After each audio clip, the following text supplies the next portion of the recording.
और उनके बाद भोजन करना, पहला भजन उनके बाद भोजन। सासू जी ने क्योंकि एक बार की थी साहब, अगर आज के बाद मारा फेरी तो अच्छा लागे।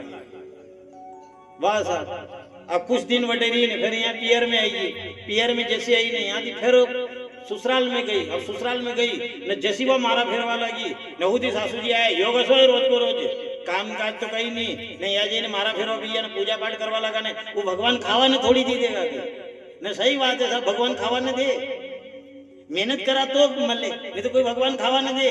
अरे आप ही कहीं खावा, अपना ही ज्यादा रोजड़ा खाई गया ने वगर मेहनत को कही गया।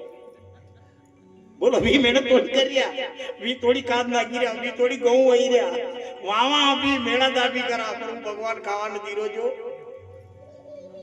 देगा उसने अगर क्या है तो वो दे। अब लाड़ी दे मना कर जो कि रोज अगर इस तरह मारा फेरेगा तो कोई बात नहीं है साहब, बोले तो तलाक। लाड़ी भी सुलक्षणी, बेटी भी सुलक्षणी थी।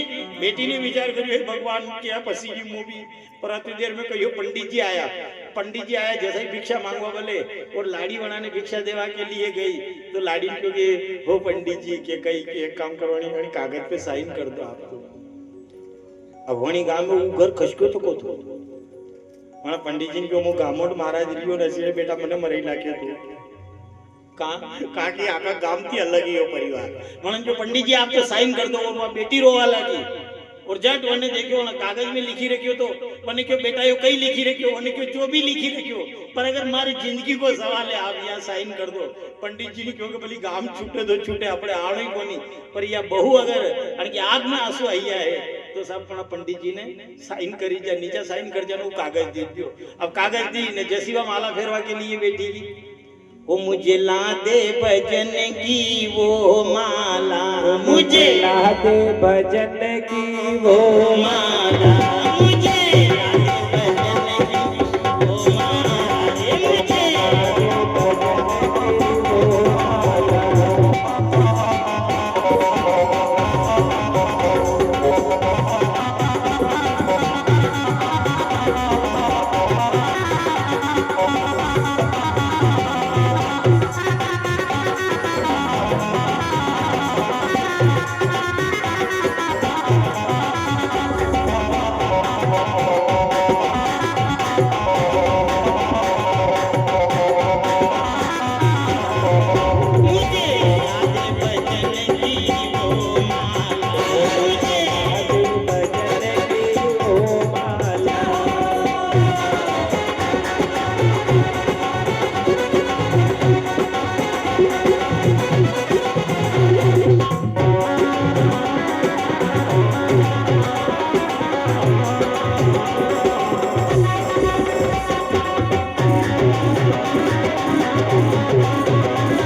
बहू साहब माला फेरने के लिए बैठी, फिर सासू जी आए, कहा मैंने कहा था नहीं कि ये माला आला का काम हमारे यहाँ नहीं हो गए, पूजा पाठ करना तुम्हारे यहाँ।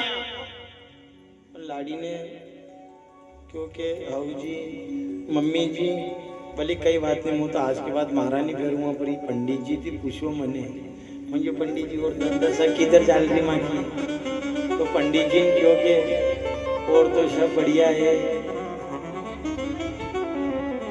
पर आपके सासू जी खाली 3 महीना का मेहमान है, उनके बाद सलजा गए। ये साइन कर रखे पंडित जी ने, क्यों अच्छा ग्रह नक्षत्र आया था का है, आपके सासू जी 3 महीना थी ज्यादा नहीं रहा हमारा, तो बसे बेटा थने और कोई पूछो को नहीं बड़ा क्योंकि मारा फेरे तो वो बल्ला टल्ली जा, अगर ये मारा फेर नहीं मंत्र का जाप करे तो बल्ला टरे, नहीं तो वो योग आई 3 दिन का पामड़ा। सासू जी के बेटा कुछ नहीं कहेगा, 3 महीना तू कहीं तू तो रोज मारा फेर मारना, सुबह चाय पुआना हुआ मैं घर में की जो खबरदार सुबह पहले लाड़ी पूजा पाठ करे, कोई डिस्टर्ब नहीं करेगा, कोई लाड़ी थी नहीं बोलेगा, जो भी काम है लाड़ी को सब मुँह करूंगा। वाह भगवान जी के भगवान वाह। अब समस्या आई यह आई कि ये थी उनकी मम्मी आई, अवण की मम्मी आएगी लाड़ी की माता जी, पूछो ना कि यान जी थी हाउ जी थी कब समय बेटी ने नहीं आई थी, बेटी माला फेरी तो मुझे हाँ 1 घंटा तक वो मारा फेरे, वहां तक कोई नहीं जाएगा, नियम है माए घर को का वो मार नाम की मारा फेरी, उनकी मम्मी ने विचार करेगा ना मरवा तो दिन मार नाम की कहानी फेरी देती बस। 1 घंटो यो जैसो और 1 घंटो यो मम्मी गई मेरी क्यों का बेटा के करी थी मारा फेरी थी तो था हाउ जी के नाम की फेरी आनंद मरवा दे, तुम्हारा नाम की पेट तुम्हारी उम्र बढ़े, जो ना तो हाउ जी के नाम की ना आपके नाम की, वो तो मेरी आत्मा के नाम की माला फेर रही, सुयोग्य थे मान लिए गए, होता है कथा के अंदर गए और कथा का सार अगर मालूम है तो वो सांवरिया से कोई ना कोई उपाय निकालेगा, जिस उपाय से प्राणी परमात्मा तक चला जाता है। इधर द्रौपदी दुखी थे, 5 पांडव दुखी थे, लेकिन और द्रौपदी जब उज्जरोगे के अंदर बैठी हुई थी उस समय भीम ने मुंह के ऊपर हाथ रखा और हाथ रख करके कहा ये समय मौन धारण का है, मौन धारण कर। पर द्रौपदी ने मौन धारण नहीं किया, मौन धारण नहीं किया और कहा एक शब्द निकाला कि अंधे की औलाद अंधे। एक विचार कर लो आप, जो द्रौपदी अपने शरीर को अग्नि के अंदर जला करके स्नान करती थी, जब 5 पति के साथ में रहती थी, नियम था द्रौपदी का कि जब तक एक पति के साथ वो कक्ष में रहती तो 4 भाइयों में से कोई भी उसके अंदर उस कक्ष में नहीं जाता। 2 साल का नियम था कि 2 साल तक एक पति के साथ द्रौपदी रहती तो ये 4 भाई कोई भी उस कक्ष के अंदर नहीं जाते, और जब दूसरे पति की बारी आती तो ये द्रौपदी उस शरीर को जब लकड़ी जमा करके और अग्नि स्नान करती, उस शरीर को जला देती थी जिस शरीर से वो पति के साथ रहती। मान लिया जाए अर्जुन के साथ में रही और भीम की अगर बारी आई तो भीम की बारी आने से पहले द्रौपदी अग्नि स्नान करती, जिस शरीर से अर्जुन के साथ रही उस शरीर को जला करके फिर उसका दूसरा नवयौवन शरीर उत्पन्न होता और वो जा करके फिर अर्जुन के साथ रहता। पर कहा जाता है कोई कोई कर्म ऐसा है, कोई कोई कर्म प्राणी ऐसा कर देता है उसको ये अग्नि भी नहीं जला सकता। और नहीं यकीन हो आपको तो देखा होगा, आप लकड़ी का किमाड़, पुरानो लकड़ी को किमाड़ जलाई दो ने मन में वणी हाकर को नकूचो लाग्यो तो करे लोड़ा को तो सब की राखोड़ी वणी जा, पर पजे वणी राखोड़ी ने अटकरे ने पजे करे या हाकर काई की है, अरे वो किमाड़ के अंदर लगी रही थी तो कर किमाड़ तो जलियो, अरे किमाड़ जलियो, लेकिन वो साकर थी, वो साकर नहीं जली। कोई कोई शरीर से पाप ऐसा हो जाता है उसको ये अग्नि भी नहीं जला सकती, इस कारण से उसको योगा अग्नि में जलना पड़ा, उस कारण से उसका चीर हरण हुआ। कर्म करो कोई बात नहीं है, लेकिन कोई कोई कर्म ऐसा होता है जिस कर्म को ये अपने यहाँ की अग्नि है ये भी नहीं जला सकती। द्रौपदी का कर्म ऐसा ही था, उसने कहा मानो वो दुर्योधन को कुछ भी कहती तो वो चलता, लेकिन वो कुलांगना बहू थी, उसने कहा अंधे की औलाद, अंधे अंधा कौन, धृतराष्ट्र उसका ससुर था। इस कारण से, इस पाप के कारण द्रौपदी को वीरा अग्नि झेलना पड़ा। इधर जब दुर्योधन को देख करके जब द्रौपदी ने वो शब्द निकाला, उसी समय दुर्योधन मौन रहा और दुर्योधन ने कहा तू क्या अंधे की औलाद अंधा कहती है, आने दे समय, अगर तुझे बड़ी सभा में नंगा करके अपनी जंघा के ऊपर नहीं बिठाया, मेरा नाम दुर्योधन है। और वही समय आया, वही समय आया, इन 5 पांडवों को उन्होंने जुए में लगाया। रोज ये पांडव कुछ भी कार्य करते तो भगवान कृष्ण से पूछ करके करते, पर आज जब जुआ खेलने के लिए गए तो भगवान से बिना बताए ही चले गए। अपन रोज मंदिर पे क्यों जाते हैं, रोज दर्शन क्यों किए जाते हैं, मंदिर पे जाकर अपन दर्शन करते हैं। दर्शन का क्या महत्व है? दर्शन का महत्व ये है कि जब अपन सवेरे जाकर के भगवान की छवि को देखते हैं तो वो छवि हमारे हृदय के अंदर उतर जाती है। सवेरे दर्शन करते हैं, फिर आप गलत कार्य करने की कोशिश करो, वो परमात्मा गलत कार्य नहीं करता, वो बुरे कर्म से बचाता है। और नी यकीन वे तो बोले आप भूखा पेट हेवरा बोली कांदो खाई लो, अब सस्ता भी है कांदा, पूरो कांदो खाई लो मन मारी में, होने के बाद गुलाब जामुन खाओ, तो बोली दाल बाफला खाओ, डकार खाई क्या होगा आपको दिन जड़ सरकी सरकी कहाँ आई रही है, भूखा पेट कांदो खैया। एक विचार कर लो साहब, जब भूखा पेट कांदो खैला तो उनकी डकार आको दिन आवे, भूखा पेट अगर भगवान का दर्शन कर ला तो, भूखा पेट अगर कृष्ण का दर्शन करा दो, आप कतरी भी कोशिश करो, फिर ये आंखा अगर भगवान की छवि ने निहार ले, पचे आना आंखा दिखा के बुरी दृष्टि डालो, तो ये बुरी दृष्टि डाली सके मिसे ही जाओ, पची के कहियो नहीं देखा यार, क्यों? क्योंकि यदि भी बुरी दृष्टि डालो ही कोशिश करा, फिर आंखा दिखो कितनी पाप करो, न बुरी दृष्टि डालो, ठीक है दृष्टि तो डाला पर साहब अब नजर भी नहीं आवे, क्यों? गोपालो जल के अखियन में, गोपालो जल के अखियन में,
इसलिए हर दिन पांडव कोई भी कार्य करते थे तो सवेरे भगवान से पूछ करके, पहले भगवान के दर्शन करके फिर कार्य करते।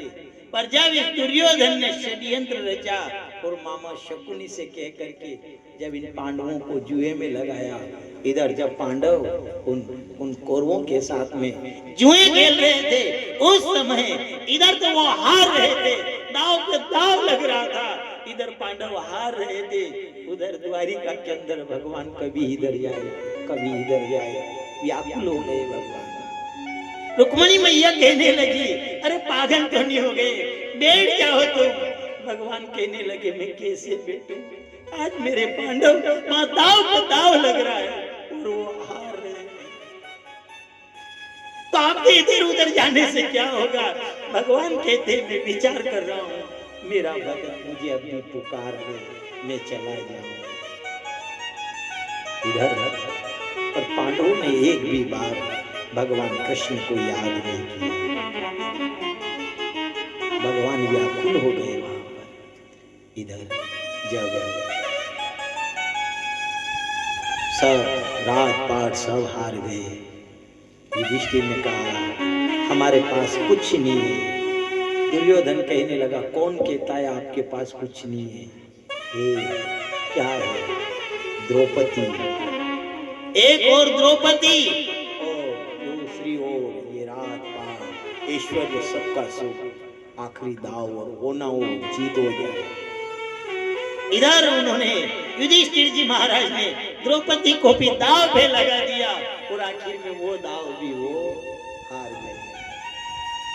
इधर जब वो दाव हारे उस समय हारते ही दुर्योधन सभा के बीच में खड़ा हो गया और दुशासन से कहा, अरे दुशासन तू जा और जाकर के द्रौपदी को सभा बीच में ला और उसे निर्वस्त्र कर, मैं अपनी जंगा के ऊपर बिठाऊंगा उसे। इधर द्रोणाचार्य, कृपाचार्य, भीष्म पितामह ऐसे बड़े बड़े महात्मा के होते हुए आज दुर्योधन अपनी जंगा पर हाथ मार रहा है, कोई कुछ नहीं बोला। क्यों नहीं बोले? इसलिए नहीं बोले कि उन्होंने दुर्योधन का अन्न खा रखा था, इसलिए उनकी बुद्धि भ्रष्ट हो गई। इधर दुशासन गया, रनिवास के अंदर द्रौपदी मैया बैठी हुई थी। दुशासन ने कहा, चलो तुम्हें सभा के अंदर महाराज दुर्योधन ने बुलाया है। द्रौपदी ने कहा, खबरदार जो मेरे हाथ लगाया, अरे खबरदार मेरे हाथ लगाया, मैं अपनी रक्षा करना जानती हूँ। पर द्रौपदी को ये मालूम नहीं है कि वो समय नहीं है। समय जब बदलता है तो रंग बहुत दिखलाता बड़े बड़े साम्राज्यों की बुनियाद ये हिलाता है। आज द्रौपदी मैया को ये ज्ञात नहीं है कि मैं अपनी रक्षा करना जानती थी, पर आज मैं अपनी रक्षा नहीं कर सकूंगी। दुशासन ने जब कहा, द्रौपदी ने कहा खबरदार मेरे हाथ लगाया। अरे उस समय दुशासन ने द्रौपदी का हाथ नहीं पकड़ा। वो अबला नारी थी, वो मां के समान थी। उस अबला नारी के बालों को पकड़ा और रनिवास से घसीटता घसीटता वो सभा के बीच में ले जा करके डाल दिया। और कहा जाता है उस समय कोई एक नहीं था, कोई पांडव ही नहीं थे, कोई कौरव ही नहीं थे। हस्तिनापुर की सभा भरी हुई थी। उस सभा के बीच में ले जाकर के एक अबला नारी को जैसे ही डाला, कहा इसको निर्वस्त्र कर, इसको मैं अपनी जंगा के ऊपर बिठाऊंगा। दुर्योधन ने अपनी जंगा को दिखाई और जंगा के ऊपर हाथ मारता है। द्रौपदी ने जब देखा दौड़ती हुई, पहले तो विश्वास था मैं अपनी रक्षा करना जानती हूँ, और जब हार गई उस समय देखा सभा के अंदर 5 पति बैठे हुए हैं, मेरी रक्षा करेंगे। लेकिन जब 5 पति की ओर देखा तो 5 पति का सिर झुका हुआ। द्रौपदी दौड़ती हुई अर्जुन के सामने गई। अर्जुन से जाकर के पूछा, हे स्वामी आपके होते हुए आज मेरा ये हाल। अर्जुन का सिर नीचा हो गया। इधर द्रौपदी ने अपनी साड़ी को पकड़ रखा, इधर दुर्योधन जोर जोर से हंस रहा है। कहा इसके चीर को पकड़ करके इसको नंगा करो, इसको वस्त्रहीन करो। जब द्रौपदी ने देखा उस समय देखा तो 5 पति के सिर झुके हुए थे। द्रौपदी ने देखा कोई नहीं। उस समय एक विचार करना, आप बेटी को सुखी रखोगे, बेटी कभी अपने मायके में अपने भाई को याद नहीं करेगी। और अगर थोड़ा भी दुख अगर आया और बेटी के जीवन पर अगर किसी का नाम आता है तो वो अपने भाई को याद करती है। सबसे पहले अगर बहन किसी को याद करती है तो वो अपने भाई को सबसे पहले याद करती है। जब इधर देखा सब जोर जोर से हंस रहे हैं, इधर द्रौपदी ने देखा यहाँ ये चांडालों की सभा है, सब तमाशा देखने वाले हैं। 5 पति की ओर देखा, इनका सिर झुका हुआ था। उस समय द्रौपदी ने भगवान को याद किया। और याद भी क्यों किया? क्योंकि समय द्रौपदी मासिक धर्म में थी, वर्तन छूने जैसी स्थिति में नहीं थी।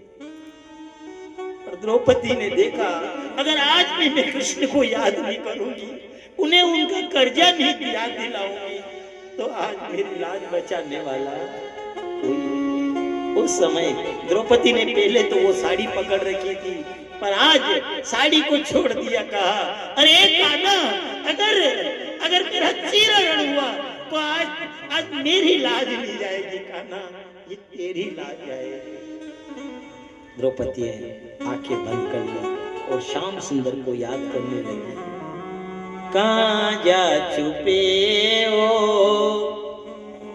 प्यारे कन्हैया, कहाँ जा छुपे हो प्यारे कन्हैया।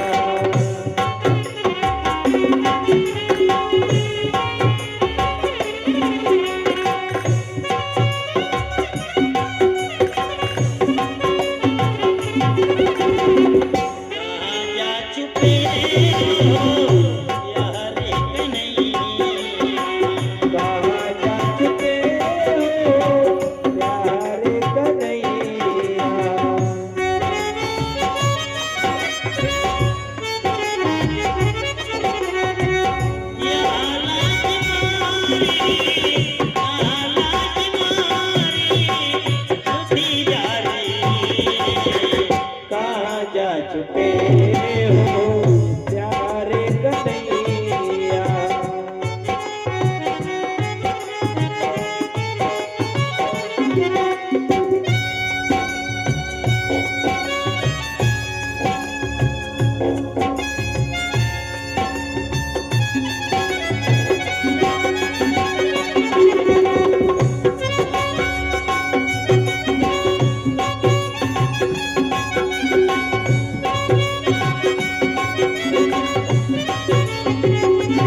तेरी द्रौपदी का सभा बीच चीरे खींचा जा रहा है। द्रौपदी रोने लगी और कहा जाता है द्रौपदी के जो आंख का आंसू मानो जब उस हाथ के ऊपर पड़ा उस समय वो आंसू नहीं निकला, वो आंसू जब हृदय के ऊपर पड़ा मानो उसने सब पाप को धो डाला। हाथ जोड़कर कहने लगी मैं कन्हैया मैं उस स्थिति में नहीं हूँ सांवरिया कि आपको बुलाऊं, मैं बर्तन छूने जैसी स्थिति में नहीं हूँ, मैं आपको कैसे बुलाऊं, पर क्या करूं वीरा, अगर आज तू नहीं आया तो मत आना, क्योंकि आज के बाद अगर चीरहरण हो गया तो नारी के पास कोई अनमोल अगर रत्न है तो उसकी लाज ही नहीं रहेगी, तो फिर मैं जी के क्या करूंगी। द्रौपदी उस कर्जे को याद दिलाती है, कहने लगी क्या भूल गए बनवारी जब उंगली कटी तुम्हारी, वो मैंने फाड़ी रेशम साड़ी रे, आ जाओ कृष्ण मुरारी, वो मेरी असुवन बीगे साड़ी रे, आ जाओ कृष्ण मुरारी। द्रौपदी रोती हुई अपने कन्हैया को याद दिलाती है, वो समय याद करो उसी सभा के अंदर आपकी उंगली में खरोच आया था। अरे जब दुष्यंत उन्होंने शिशुपाल का वध किया उस समय खरोच आ गई थी। इधर रुक्मिणी आदि रानियां थी, देखा अरे लहू निकल रहा है, खून निकल रहा है उंगली से, कोई कपड़ा ढूंढ करके लाओ। इधर जब द्रौपदी की नजर पड़ी द्रौपदी ने कुछ नहीं देखा और अपनी चुनरी थी वो चुनरी को फाड़ करके और भगवान की उंगली पे लिपोट दिया। भगवान कृष्ण ने कहा उस समय अरे ओ बहना, अरे ये महंगी साड़ी थी, ये जरी की साड़ी थी, तूने फाड़ डाली। उस समय द्रौपदी कहने लगी लहू जो हाथ से टपके तेरे तो भाड़ में जाए साड़ी, तुझ पे कुर्बान है रे कन्हैया करोड़ों की ये साड़ी। अरे सांवरा, अरे हो कन्हैया तुम्हारे हाथ से खून निकले और ये बहन ये साड़ी ओढ़ करके बैठी रहे, ये लाखों की तो क्या है, अगर करोड़ों की भी साड़ी होती तो मैं फाड़ डाला। ए बीरा एक ध्यान हो रखना, कहा जाता है कि जब अगर बार बार वो घाव नहीं भरे तो डॉक्टर दूसरे अंग की चमड़ी काट करके और उस घाव को भरने के लिए लगाते हैं। अरे सावरा, तू साड़ी की बात कर रहा है, अगर साड़ी से भी अगर घाव नहीं भरा तो ये बहन तेरे लिए सबसे नाजुक चमड़ी होती है, गले की, ये गले की चमड़ी काट करके तेरी उंगली पे पट्टी बांध देगी, पर तेरे लहू बहता हुआ नहीं देख सकेगी। इधर रोने लगी द्रौपदी और वो पट्टी बांधी। पट्टी तो बांध दी। भगवान कृष्ण ने कहा, अरे वो बहन, ये घाव छोटा है, इतना बड़ा घाव नहीं है। इधर द्रौपदी ने कहा, तुम्हारी उंगली का घाव छोटा है पर इस बहन का भाव बड़ा है। इधर जब वहां से भगवान गए द्वारिका गए, उस पट्टी को खोल करके वो जो कपड़ा जो फाड़ करके बांधा था वो तार निकाल करके वो करतार आज कर्जे को याद कर रहा है। इसलिए कहते हैं जितना समय है आप समय मत देवो, इतना समय मत देवा। तो कहा जाता है जैसे द्रौपदी ने पूरी साड़ी अपने पास रखी, उस साड़ी में से एक चिंदी निकाल करके और भगवान को अर्पण कर दी। 24 घंटे हैं, ये 24 घंटे में 23 घंटे आपके पास रखो, 23 घंटे 24 घंटे में से 1 घंटा निकाल करके परमात्मा को देना। 24 घंटे होते रात दिन के, ये 24 घंटे आप में से 23 घंटे आप इस संसार को दे हो, परिवार को दे हो, 1 घंटा निकाल करके परमात्मा को देना। क्यों? क्योंकि ये जिसको आप 23 घंटे दे रहे हो, ये 23 घंटे वाले ज्यादा साथ नहीं आएंगे। अरे जिसको अपन 23 घंटे दे रहे हैं, ये क्या देंगे अंत समय में? 2 घंटे और 2 डंडे के अलावा कुछ नहीं देंगे। जा होटल कोई तो यूं करेंगे, लेकिन हाथ जोड़ो ना, कोई तो यूं करेंगे, ज्यादा जोर से। एक विचार कर लो, जिनको 23 घंटे दे रहे हैं, ये 23 घंटे वाले 2 डंडे और 2 कंडे के अलावा ज्यादा देने वाले नहीं है। पर आप जिसको 1 घंटा देते हो वो मोक्ष देगा। द्रौपदी रोने लगी और आखिर में अपने उस भाई को वो कर्जा याद दिलाने लगी। क्या भूल गए बनवारी, जब उंगली कटी तुम्हारी, क्या भूल गए गिरधारी, जब उंगली कटी तुम्हारी, क्या भूल गए बनवारी, जब उंगली कटी तुम्हारी, क्या भूल गए बनवारी, जब उंगली कटी तुम्हारी। मैंने फाड़ी रे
भगवान की भक्ति कहते, आंखों में झलकते आंसू, आंखों में झलकते आंसू, पर अधरों पर मुस्कान रे, संग में रोने हंसने को भगवान की भक्ति कहते। इसलिए कहा जाता है जैसे द्रौपदी ने चिंदी निकाली थी, आप सब समय आपका आपके पास रखो, पर जैसे कपड़े में से चिंदी निकालते हैं ऐसा थोड़ा सा समय निकाल करके परमात्मा को देते रहना। उससे क्या होगा कि जब संसार मझधार में छोड़ करके चला जाएगा, ये संसार ये बीच में छोड़ करके चला जाएगा। कहा जाता है कि परिवार का साथ तो चंद समय का है, वो परमात्मा मोक्ष तक साथ है। इधर जब उस परमात्मा ने सुना और जो जैसे ही द्वारिकाधीश आने लगे, पूछने वाले ने पूछा कहाँ जा रहे हो? उन्होंने कहा मेरी बहन की लाश जा रही है। तभी कहने वालों ने कहा वो वर्तन छूने जैसी स्थिति में नहीं है, वो नियम में नहीं है। भगवान कृष्ण ने कहा भाड़ में जाए ऐसा नियम। अरे मैं नियम को मानूं और मेरी बहन की लाश चली जाए तो फिर उस नियम का क्या करूं? मैं नियम को नहीं मानता। और जो भगवान आए, नारी बीच साड़ी के साड़ी बीच नारी इधर दोनों भुजा, वो आए और पढ़ा करके चले गए, वो आए और चले गए, किसी को ज्ञात नहीं हुआ। वो समय तो भीम खड़ा हो गया, हे दुशासन तेरी छाती को चीर करके लहू नहीं पिया तो मेरा नाम भीम नहीं है। द्रौपदी क्यों बेटा रोसा, वो तो वो था घना के यूं कर दूं न कहीं कर दे। सब झूठी बात, सब झूठी है। वो तो था एक नाता। और पांडवों ने भी पूछा अरे कौन आया था? वो आया था तो वो इस समय चीर बढ़ाने के लिए आया, वो चाहता तो जुआ ही नहीं खेलते, वो उस समय भी आ सकता था। उस परमात्मा ने कहा मैं इधर उधर तो डोल रहा था, तुमने कब पुकारा मुझे? वो परमात्मा खड़ा है, 24 घंटे खड़ा है, पर बुलाने वाला भी तो चाहिए उसे। जब अपन जाते हैं उस परमात्मा के लिए, मान लिया अपन 3 घंटे के लिए यहाँ आकर बैठ गए, ये उसके ऊपर अपन ने कर्जा चढ़ा दिया ना। पैसे की भी गिनती नहीं है, मान लिया जाए पैसा अगर देखो, यह है 80 रुपया की कंकोत्री, और यह है 15 रुपया की। अब पाया कण का ज्यादा, 80 रुपया वाली अण का ज्यादा है, 15 रुपया वाली ये कम पाएगी। अच्छा ईमानदारी देखो, 80 रुपया की कंकोत्री है नहीं या 15 की कंकोत्री है, तो रसोई कण के वहां जोरदार बनेगा। 80 वाला गया कि 15 वाला गया? 80 रुपये की बात अलग है, कंकोत्री 80 रुपया की, तो रसोई कौन? ये घर पे वो कार्यक्रम में जाने वाला, दोनों पत्रिका, दोनों का टाइम एक ही है, दोनों जगह की पत्रिका आई। अब वो उनका मोल कर रहा है, तोल मोल कर रहा है। अब बोलो सर दम किसके अंदर है? 80 रुपए वाली रसोई भी। अब घर पूछा, नाना की मम्मी थी, महेश की मम्मी ने पूछा, काय कंकोत्री आई सालना क्या सालना? 2 जगह सालना या 80 रुपया की या 15 रुपया की रसोई आणखी जोरदार बनेगा। तो महेश की मम्मी यूं नहीं कहेगा कि 80 रुपया की 15 रुपया की। महेश की मम्मी कहे कि आपने यहाँ कशी कंकोत्री वाला आया था, ये 80 रुपया वाला आया था कि 15 रुपया वाला? वी कहे कि 15 वाला आया था। बोलो जागा करके करे रसोई वाला कहा कि 15 रुपया वाला है। एक विचार कर लो, इसकी कीमत कम है, रसोई कम बनाई है, पर वो जाने वाला प्रेम का तोल कर रहा है। वजन अगर देखो तो इसमें ज्यादा है, पर प्रेम का वजन पूछे भी का चले वो कहेगा 15 रुपए। अरे रसोई कमजोर, वो सब आए थे आका घर का जाना। तो एक विचार कर लो, जब अपन ये नहीं देखते कौन छोटा कौन मोटा है, तो क्या वो थोड़ी देखेगा? पैसे की गिनती, नाम तो लेना पड़े, जजमाना को यूं लेना पड़ेगा, पाया खर्च किया आपने तो अगर पाया मल नहीं सकता था। हमारा तो टेंशन है, यहाँ प्रसाद नहीं बनते तो भी टेंशन है, यहाँ हेवराम कसरो नहीं निकले तो कथा वाला के टेंशन। आपने तो हापड़िया हालांकि तो हाथ आज भाद्रा भी आई तो रड़ा को जीव साठी सा विरत कि कट पड़ी नहीं जाए। बोलो तो पड़े नहीं पड़े तो टेंशन आना के आपने कैसी टेंशन है? विचार तो करो, अब रिस्क अब कभी नाम भी ला हला को नाम के हमारे हिसाब से तो हम बड़ा गादी गदराम बैठना चाहिए के साहब आसो काम आप ठेठ तक कराता।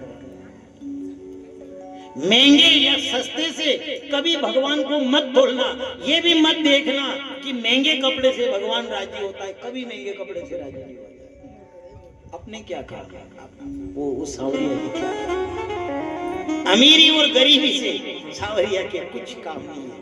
वो तो जो उसकी भक्ति करता है इसका ये।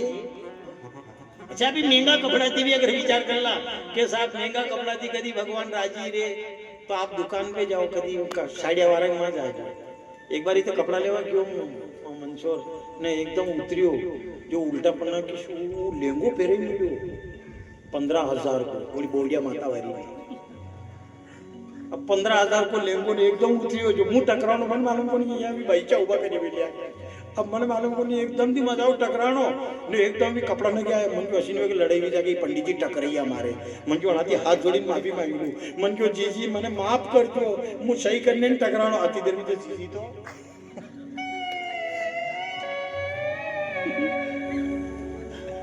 देखा कभी मंचोर जाके बोडियो मातो कई को नहीं बड़ा पण युगने उभा। तो एक विचार कर लो साहब, अगर महंगे कपड़े से अगर ये राजी होता या महंगे कपड़े की गिनती होती तो महंगे कपड़े तो वो कपड़े की दुकान पर पुतला भी पहन करके वो खड़ा है, पुतला भी खड़ा है, उससे वो राजी नहीं होता है। कहीं अमीरी और गरीबी इस सांवरिया के यहाँ नहीं देखना। ये इसने तो कहा कि जो मुझे पुकारता है जो मेरा भजन करता है मैं उसी का बरकरारी है जीवन की तरकारी को छोड़ दिया विदुर जैसे भक्त ने पदवी को ना मंजूर किया। तरकारी को छोड़ के पत्ते भी खाना मंजूर किया। प्रकृष्ण विरोधी समाज को विदुर नीति ने ललकारा। ये अमीर या गरीब, ये परमात्मा नहीं देखता है। ये तो कहता है जो मेरा मेरी भक्ति करे मैं उसका बन जाऊंगा। इधर वो आए चले गए, उसने भुजा उठाई, दुशासन के लहू को पीऊंगा। द्रौपदी ने कहा हो तो वो आए थे और चले गए, रहने दो, बैठ जाओ आप। उनको 12 वर्ष का वनवास, 1 साल का अज्ञातवास हुआ। जब अज्ञातवास करके और पांडव आए, इधर जैसे ही हस्तिनापुर में आए, विदुर जी ने कहा देखो नियम ये कहता है कि 1 चने की 2 दाल, आधे राज्य के हकदार पांडव, आधे राज्य के हकदार कौरव। अरे इतना मत दो, इन बेचारे गरीब, ये बिना पिता की संतान है, गरीब माँ की औलाद है, इन्हें 5 गांव दे दो, 5 गांव में ये राजी हो जाएंगे। दुर्योधन ने कहा 5 गांव की बात करते हो? अरे 5 गांव तो क्या, मैं इन पांडवों को एक सुई की नोक बराबर भी नहीं दूंगा। और हे दासी पुत्र, तू माल तो मेरा खाता है और बड़ाई इन पांडवों की करता है, मेरे राज्य से निकल जा। इधर विदुर जी ने अपनी पत्नी सुलभा से कहा कि आव नहीं आदर नहीं, आव नहीं आदर नहीं, और नीने नीने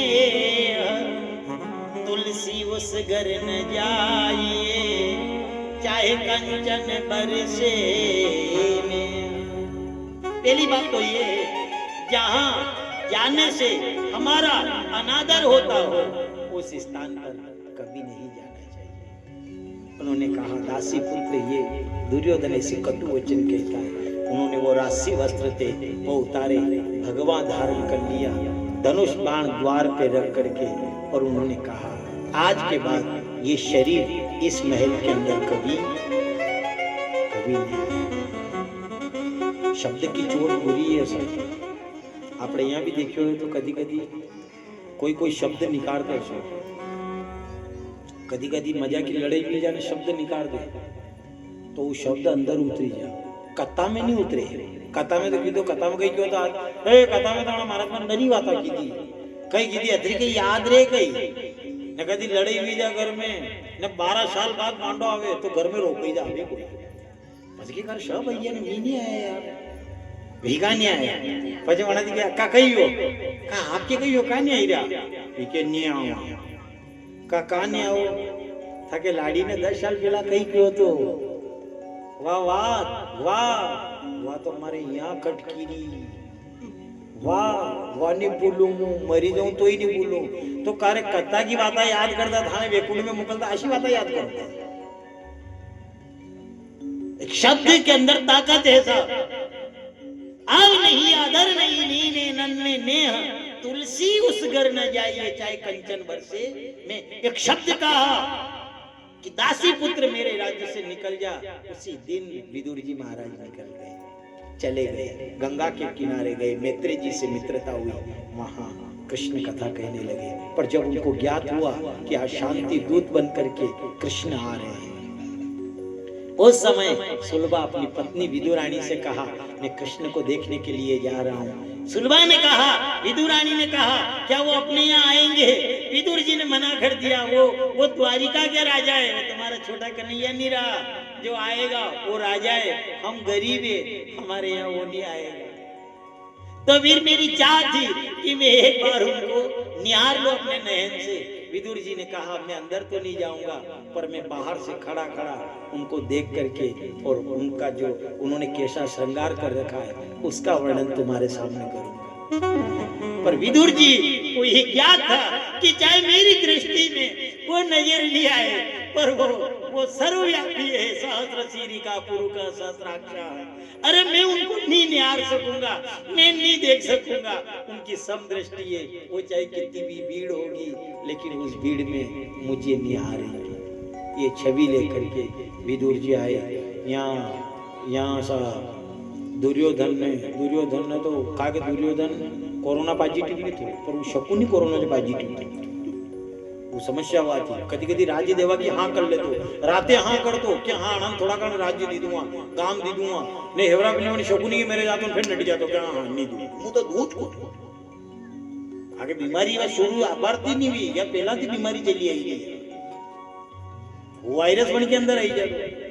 अब इधर दुर्योधन ने देखा तो उनसे कहा, सेवादारों से कहा कि उसको इतना खिलाना, वो कन्हैया शांति दूध बन करके आ रहा है, वो द्वारिका का राजा है, उनको इतना खिलाना कि उनकी बोलती बात।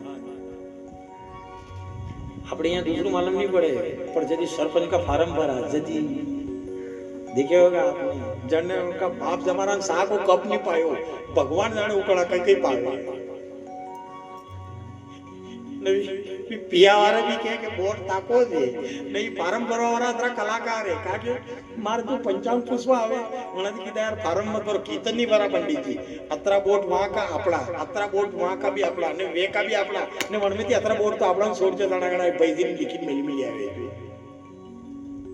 भगवान जाने आना के कलम अतरी झाले कोई कीन सके। इधर दुर्योधन ने भी कहा कि उसको इतना खिलाओ कि उसकी बोलती बंद हो जाए। पहली बात तो जैसे सभा में आएगा और सभा को संबोधित करेगा और संबोधित हुआ इतने में मैं उतार दूंगा उनको नीचे, और तुम खिलाना, इतना खिलाना कि वो पांडवों के पक्ष में बोले। मंजूर है। अब जैसे ही भगवान कृष्ण आए, इधर मंच पे चले गए, इधर देखा तो पूरी सभा भरी हुई थी, लेकिन उस सभा में अगर भगवान कृष्ण की दृष्टि अगर किसी के ऊपर टिकी तो वो दरवाजे से लिपट करके विदुर जी खड़े थे। इधर सभा को संबोधित किया और दुर्योधन ने कहा चलो भोजन कर लो। भगवान कृष्ण ने कहा पहले मैं शांति दूत बन करके आया हूं, मेरी बात को सुन। मैं चाहता हूं कि शांति रहे, ऐसा नहीं हो कि कहीं युद्ध हो और ये सफेद भूमि जितनी भी नजर आ रही है ये कितने के खून से लाल हो जाए, कितनी माताएं विधवा हो जाए, कितने बच्चे अनाथ हो जाए। मैं ये नहीं चाहता, मैं शांति चाहता हूँ। और जो वचन विदुर जी ने कहे थे वही कहे, या तो आधा राज्य के हकदार कौरव हैं तो आधा राज्य के हकदार ये पांडव हैं। इतना भी नहीं दो तो 5 गांव दे दो, ये गरीब माँ की औलाद है, ये 5 गांव से राजी हो जाएंगे। जैसे ही ये कहा दुर्योधन के होठ फड़कने लगे। कहा अरे तुम भोजन करने के लिए निमंत्रण दिया था, तुम्हें बुलाया, भोजन करो और जाओ। ये नीति भरे वचन दूसरे को सुनाना, मैं 5 गांव को क्या एक सुई की नोक बराबर नहीं दूंगा। जैसे ही सुई की नोक बराबर नहीं दूंगा ये सुना भगवान कृष्ण ने, इतनी देर में तो भगवान ने कहा चुप मूर्ख, ये सुई की नोक किसको दिखाता है? अरे जिस राज्य को तू सुई की नोक बराबर देना नहीं चाहता, ये द्वारिकाधीश आज सभा में ऐलान करता है ये पांडव अब उसी राज्य को बाण की नोक पर लेकर के रहेंगे। अरे तूने फुलाना बहू को बार बार जंगा दिखाता है, तेरी जंगा को कुत्ते का ग्रास नहीं बना दिया तो मेरा नाम द्वारिकाधीश नहीं है। नीचे उतर। अब फैसला युद्ध भूमि में होगा। किसी ने कहा भोजन तो करो, भगवान ने कहा कौन इस नीच के घर का भोजन करेगा? अरे मेरे तो निमंत्रण विदुर काका के वहां है, मैं तो वहां भोजन करूंगा। विदुर जी व्याकुल हो गए, मैंने कब कहा था कि भोजन करो, मेरा इतना बड़ा मान रख लिया। विदुर जी भागे यहाँ से, कई माखन कई मिश्री लेने के लिए। इधर विदुरानी स्नान कर रही थी, एक ही आवाज से पुकारने लगी, तो कब आओगे हमारे अंगना, शोभा जो वे पाटड़े, तो कब आओगे हमारे अंगना, शोभा जो वे पाटड़े, कब आओगे हमारे अंगना, शोभा जो वे पाटड़े, तो कब आओगे हमारे अंगना, शोभा जो वे पाटड़े।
कर गयो कोल अनेक सांवरो, गिनता गिनता नची गई रे, लाल अंगनिया रे करे, वो सुलभा जो वे माटड़ली। इधर विदुर जी महाराज तो कई माखन मिश्री लेने के लिए गए, सुलभा इधर स्नान कर रही थी। कृष्णा कृष्णा रटते रटते बीती रे उमरिया, यदुकुल नंदन कब आओगे विदुर की अंगनिया। इधर इतनी देर में तो दरवाजा खटखटाया, कौन? मैं कन्हैया। विदुरानी ने कहा, अरे वो तो द्वारिका का राजा है, हमारे पति ने कहा है कि वो बड़ा राजा बन गया, वो तुम्हारा छोटा कन्हैया नहीं है जो तुम्हारे यहाँ आएगा, वो नहीं आएगा। इधर भगवान कृष्ण कहने लगे, मैं तुम्हारा कन्हवा हूँ, भूख लगी है, काकी दरवाजा खोलो। जैसे सुलभा रानी विदुरानी ने दरवाजा खोला, श्याम सुंदर दरवाजे में खड़े रोने लगी। विदुरानी रोने लगी, हम गरीब के घर आज गोविंद पधारे हैं। इधर उन्होंने कहा, अरे ओ काकी क्या अंदर नहीं बुलाओगी, मुझे भूख लगी है। इधर भगवान कई पत्ते, जो चूल्हे के ऊपर मिट्टी का बर्तन था और उसमें पत्ते पड़े हुए थे, भगवान उन पत्तों को निकाल करके खाने लगे। सुलभा काकी कहने लगी, अरे गोविंद ये मत खाओ, मैं तुम्हें केले खिलाती हूँ। इधर पास में बिठाया और केला छिलका मैदा मैदा तो छोड़ देती और छिलका कन्हैया को खिलाने लगी। कन्हैया से पूछा, कैसा लग रहा है? भगवान कृष्ण कहने लगे, अरे वो काकी के तो आनंद आया था त्रेता युग में शबरी मैया के बेरों का, मैं क्या आनंद आ रहा है आपके छिलकों का। इधर काकी को कपड़े की भी सूझ नहीं रही। इतनी देर में तो विदुर जी महाराज एक हाथ में माखन एक हाथ में मिश्री लेकर के आए। कहा, अरे ओ रानी ये क्या कर रही हो, ये छिलके खिला रही हो, ले ओ माखन मिश्री खिलाऊं मैं। भगवान ने कहा, अब वो स्वाद नहीं, जो स्वाद काकी के छिलके में था वो स्वाद हम केले के अंदर, माखन मिश्री के अंदर नहीं। इधर तभी कहा जाता है, भगवान ना तो आपकी धन दौलत से राजी होता है, भगवान अगर राजी हो तो भगवान भक्ति से राजी होता है। इधर वहां से भगवान खा करके चले गए, छिलके खाए, इसलिए कहा जाता है दुर्योधन का मेवा त्याग्या, छाल विदुर घर खाई, सबसे बड़ी है प्रेम सगाई। इधर भगवान ने प्रण किया था 18 दिन। एक विचार करना, राम रावण का युद्ध 56 दिन तक चला। राम कथा को देखना आप, राम और रावण का युद्ध 56 दिन तक हुआ, लेकिन महाभारत का युद्ध और सबसे भयंकर अगर कोई युद्ध हुआ था तो कुरुक्षेत्र में महाभारत का युद्ध हुआ। और महाभारत का युद्ध मात्र 18 दिन में तो भगवान ने सुपड़े साफ कर दिए। 18 दिन से 19वां नहीं लगा। इधर जब कर्ण पड़ा हुआ था, कर्ण का वध किया, उस दिन अर्जुन को अहंकार आ गया था कि मैं भगवान का ऐसा भक्त हूं जो भगवान मेरे सारथी बने। इधर भगवान कृष्ण ने विचार किया, अर्जुन को अहंकार आ गया। इधर जैसे ही अर्जुन को लेकर के, और भगवान जब भगवान को तो दर्शन देना था कर्ण को,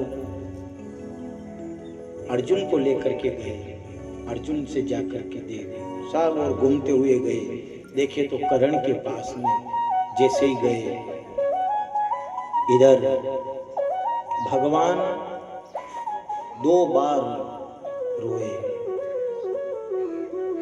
भगवान एक तो जटायु को गोदी में लिया, भगवान के पास समय होते हुए भी जब महाराज दशरथ जी ने राम राम का उच्चारण किया, उस समय भगवान राम के पास समय था, लेकिन समय होते हुए भी राम नहीं रुके। राम के पास समय था, वो चाहते 14 वर्ष के लिए वन को ही जाना था, पर दशरथ जी ने जब राम राम कही, राम राम कही राम, जब राम नाम का उच्चारण किया, पर वो चाहते तो आज नहीं गए, आज अगर एक दिन देर से जाते तो 14 साल एक दिन देर से आ जाते। समय होते हुए दशरथ जी ने पुकारा, पर राम जब वन को गए उस समय राम ने पीछे नहीं देखा, राम ने पीछे नहीं देखा। पर आज जब समय नहीं होते हुए जानकी का हरण हो गया था और जानकी को लाना था, पर उस समय नहीं होते हुए भी राम राम का उच्चारण जब जटायु ने किया तो प्रभु श्री राम वहां रुके। समय था तो नहीं रुके, समय नहीं होते हुए भी आज एक भक्त ने राम राम का उच्चारण किया तो उसकी भक्ति से प्रसन्न होकर राम वहीं रुके। दो समय रोए, एक तो कर्ण की मृत्यु पर और एक जटायु के समय। जब कर्ण के पास में गए, कर्ण लहूलुहान हो रहा था, समय ऐसा आ गया था। उस समय भगवान कृष्ण ने कहा, कर्ण के पास जैसे ही गए तो कर्ण तो दानवीर था, उन्होंने कहा, अरे दानवीरों में श्रेष्ठ कर्ण, आज तो कितना ही दान करने वाले आज कैसी स्थिति में पड़े हुए हो।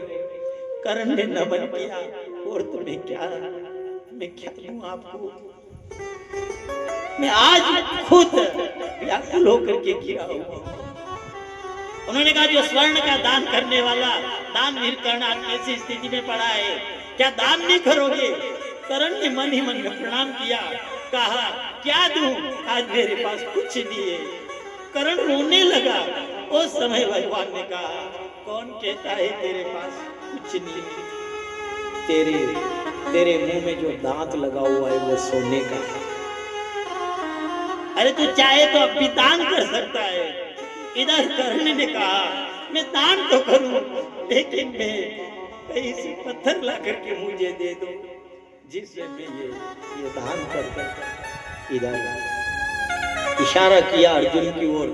अर्जुन जैसे पत्थर लेने के लिए गया और पत्थर ला करके जो कर्ण के हाथ में दिया, और जो कर्ण पत्थर से अपने मुंह पे मारने वाला था, वो सोने का दांत तोड़ने वाला था, उसी समय भगवान कृष्ण ने हाथ पकड़ लिया, नहीं कर्ण, ये अंत समय आ गया,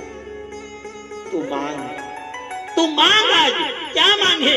तू कहे मैं अजर अमर कर दूं, तू कहे तो मैं तुझे पीड़ा से विहीन कर दूं, तुझे दर्द ही नहीं हो, तू कहे तो मैं गति दे दूं, तू कहे अजर अमर कर दूं। कर्ण ने कहा, अजर अमर होकर के क्या करूंगा नाथ, मैं हार गया हूं। अरे जब मैं खड़ा हुआ इस सभा में, जब भी मैं सभा में खड़ा होता, मुझे सूत पुत्र कह करके मौन कर दिया जाता था। मैं ताने सुन करके अब थक गया हूं। तो क्या वरदान मांगना चाहता है? जो वरदान मांगे वो वरदान मैं तुझे आज दे दूं। उसी समय कर्ण ने कहा, हे नाथ, मैं आपसे यही वरदान, ना तो मुझे अमरता का वरदान चाहिए, ना मैं मोक्ष चाहता हूँ, मैं कुछ भी नहीं चाहता हूँ, पर हे नाथ, जब मेरे प्राण चले जाए उस समय आप इतनी कृपा करना कि अंत समय मेरा अंत संस्कार वहां करना जहां किसी का संस्कार नहीं हुआ। भगवान ने उसी समय कर्ण की वाणी को सुना। तो कहा जाता है कि सबकी चिता जमीन पर जली थी, पर कर्ण की चिता जमीन पे नहीं जली। कर्ण की चिता भगवान स्वयं कृष्ण के हाथों पे कर का अंतिम संस्कार किया। न जाने कौन से गुण पे वो दाता दीजे जाता है।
इसलिए भगवान भी रोए, दो समय में रोए, एक तो कर्ण की मृत्यु और दूसरे जटायु के समय।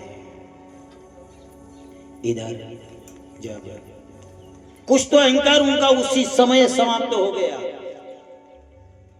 एक दिन जब महाभारत का युद्ध चल रहा था, उस समय कुंती ने सुना, किसी के मुंह से सुना था कि आज कर्ण मारा गया।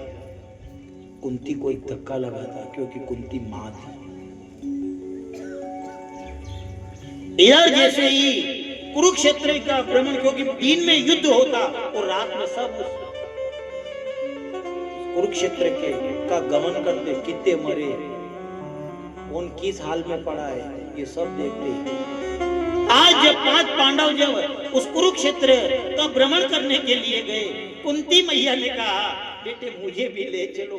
कितने भी योद्धा पड़े हुए थे, सबको देखा। कुंती को कुछ धक्का नहीं लगा, पर थोड़ी दूर गई और देखा तो कर्ण पड़ा हुआ था। एक अनाथ की नाई कर्ण पड़ा हुआ था। कर्ण को देखा, मां को धक्का लगा। इधर देखते देखते 5 पांडव आगे चले गए, बहुत आगे चले गए, वो चले गए। इधर कुंती ने देखा, बाकी माँ होती है, अपने बड़े बेटे को देखा जो अनाथ की नाई पड़ा हुआ था। कुंती की आंख भर आई, कुंती वहां तैर गई। इधर 5 पांडवों ने कहा, अरे मैया क्या कर रही हो, अरे चलो। इधर कुंती नहीं आई, देखे तुम यहाँ क्या कर रही हो, अरे ये तो कर्ण का शरीर है। उन्होंने कहा, ये कर्ण का शरीर है, ऐसे तो बहुत योद्धा पड़े हुए हैं। अरे पड़ा रे। तभी कुंती ने कहा, अरे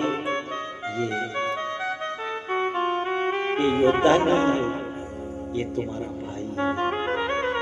हमारा भाई? हाँ, सबसे बड़ा भाई है तुम्हारा। उस समय कहा, अरे माँ तूने कभी नहीं कहा कि ये भाई है।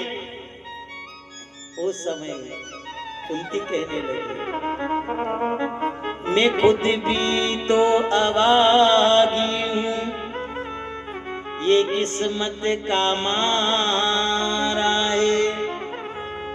जिसको तुम दुश्मन समझते हो,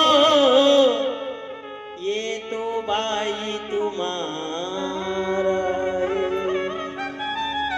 अरे जिसको तुम दुश्मन समझ रहे हो, ये तुम्हारा ही सबसे बड़ा भाई कर्ण है, मेरा बेटा है। उनकी रोने लगी। उस समय अर्जुन ने कहा, अरे माँ धिक्कार है तुम्हें, आज बता रही हो जब हमारा भाई हमारे बीच में नहीं रहा, तुमने कभी पहले नहीं कहा। इधर कुंती कहने लगी, ये तो गम का ऐसा प्याला है जो जिया इसे पीने नहीं देती। अरे इसे जल में बहाती नहीं तो दुनिया जीने नहीं देती। अरे उन्होंने कहा, अगर मैं इसे जल में नहीं पाती तो ये संसार मुझे जीने नहीं देता, उसी दिन अर्जुन ने श्राप दिया। मां, आज मैं संपूर्ण नारी जाति को श्राप देता हूं, अगर राजमाता ना हमसे छुपाती, अगर राजमाता ना हमसे छुपाती, भाई से भाई तारा न जाता, करण जैसा भाई मारा न जाता, करण जैसा भाई मारा न जाता।